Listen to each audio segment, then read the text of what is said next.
नीतीश कुमार और उनके मंत्री से क्या हुआ था सदन में जो चमचागिरी का मामला उठा था? देखिए, जो बेतहाशा जिस तरह से हत्या में बढ़ोतरी होता चला जा रहा है, पूरे बिहार का जो विधि व्यवस्था है वो बिल्कुल चरमरा गया है। शासन नाम का कोई चीज़ नहीं, सुशासन नाम का कोई चीज़ नहीं।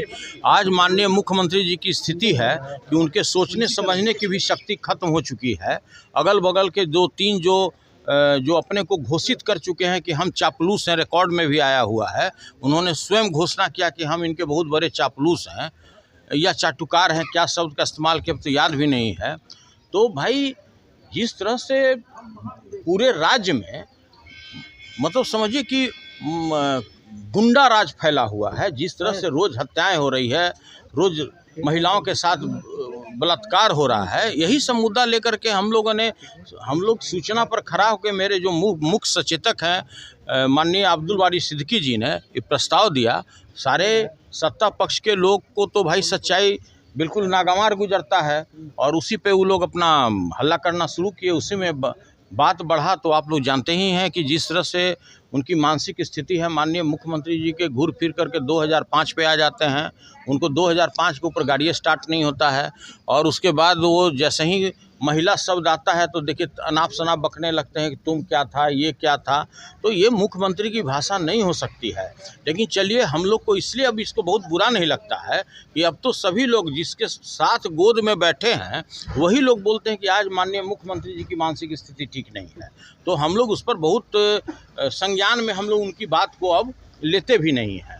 और देखिए, जिस तरह से बिजली पर बहस हो रहा था, आप लोग भी जानते हैं, बात बात पर आप भी जानते हैं कि बच्चा बूढ़ा एक समान हो जाता है। उनका जो उम्र है, अब तो घर में जाकर के पोता नाती को खिलाने का उम्र था, लेकिन किसी तरह से बिजली मंत्री बने हुए हैं और इस देश में उतना बड़ा कभी स्कैम नहीं होगा जितना बड़ा उनके विभाग में हुआ। अरे भाई, आपका प्रधान सचिव जेल में है, अरबों रुपए का घोटाला हुआ स्मार्ट मीटर में। स्मार्ट मीटर के जरिए पूरे बिहार के लोगों का खून खींचा जा रहा है, गरीबों का। आप कैसे ईमानदार हो सकते हैं? आप गांधी बाबा बने हुए हैं कि हम बहुत ईमानदार हैं। मैंने कहा कि आप ढकोसलाबाजी करना बंद कीजिए। बिहार में सबसे महंगी बिजली है, पर कैपिटा जो बिजली का खपत है पूरे देश में सबसे कम है। यहाँ पर जो संचरण लॉस है, जो ट्रांसमिशन लॉस है, भारत में सबसे ज़्यादा है। आप महंगा बिजली खरीदते हैं और महंगा बिजली खरीदने के बाद आप सरकार से 14,000 करोड़ रुपया प्रत्येक वर्ष आप सब्सिडी लेते हैं, तो ये चलने वाला नहीं है। आप ये बताइए कि आप जो किसान हैं, आंध्रा के तर्ज पर, बाकी तमिलनाडु के तर्ज पर, आप कब उसको फ्री बिजली देने जा रहे हैं किसान खेती के लिए? आप ये बताइए कि आप जो बीपीएल परिवार के लोग हैं, जिसको प्रधानमंत्री किसान सम्मान योजना के तहत जितने भी हमारे किसान हैं, 76 लाख किसानों को प्रत्येक वर्ष 6-6 हज़ार रुपये मिल रहा है, उसको आप कब 200 यूनिट फ्री में बिजली देने जा रहे हैं? यही प्रस्ताव दिया। और जानते ही हैं कि किस तरह से बोलते हैं, उनकी कोई बात बोलने का उनका तरीका ही अजूबा है। लेकिन चूंकि अभिभावक हैं, उम्र ज़्यादा हो गया है उनका, इसलिए उनका भी हम लोग संज्ञान नहीं लेते हैं। मोटा मोटी वही दोनों आदमी सेमे मानिए, उनको भी मानिए और इनको भी मानिए, तो इसलिए बहुत हम लोग संज्ञान में नहीं लेते हैं। और शराब की हालत आप देख ही रहे हैं। मैंने कहा कि आप बिहार की जो 14 करोड़ लगभग आबादी है, एक व्यक्ति से बता दीजिए कि बिहार में शराबबंदी है। और सर, बिहार में शराबबंदी की वही हालत है कि भाई जैसे प्रभु देखते नहीं, अल्लाह दिखते नहीं, लेकिन हम में तुम में सब खरे खम में सब में व्यापत राम। आप प्रेम भाव से बुलाइए, प्रेम भाव से याद कीजिए। आप जहां चाहिएगा आपको वहीं पे शराब की डिलीवरी हो जाएगी।